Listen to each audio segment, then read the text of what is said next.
Hello दोस्तों, राधे राधे। फिर से हमारे नए ब्लॉग में आप सबका स्वागत है। आप लोग कैसे हो? आशा करते हैं आप लोग अच्छे होंगे और हम भी अच्छे हैं, मस्त हैं। तो दोस्तों, हम लोग को भी सपोर्ट कीजिए। दोस्तों, हम लोग भी बहुत मेहनत करते हैं, क्योंकि हम लोग कितनों भी मेहनत कर लें और हम लोग को कोई सपोर्ट नहीं मिलता है दोस्तों। तो प्लीज़ आप लोग हम लोग को सपोर्ट कीजिए प्लीज़।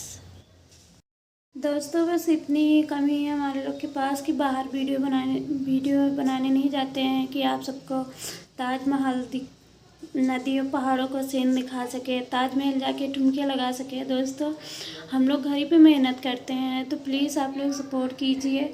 दोस्तों, कहाँ बाहर जाने के लिए कोई साथी भी चाहिए। साथ हमारे हस्बैंड जी हैं तो वो काम करने जाते हैं। अगर काम नहीं करेंगे तो हमारा घर का खर्चा नहीं चलेगा दोस्तों। इसलिए हम अकेले कहीं भी नहीं जा सकते, घर ही भी मेहनत करते हैं। तो प्लीज़ आप लोग सपोर्ट कीजिए प्लीज़। दोस्तों, बहुत मेहनत करते हैं, तो प्लीज़ मैं सबसे सपोर्ट ही मांगती हूँ, हेल्प मांगती हूँ। कोई मेरा ना कोई सपोर्ट करता है, ना कोई मेरा हेल्प करता है। तो प्लीज़ दोस्तों, प्लीज़ आप लोग सपोर्ट कीजिए प्लीज़। मुझे वीडियो बनाते हुए 1 साल होने वाले हैं, पर दोस्तों आप लोग हमारा आईडी चेक करके देख लीजिए। मैं बहुत मेहनत करती हूँ, फिर भी हम लोग को कोई सपोर्ट नहीं करता।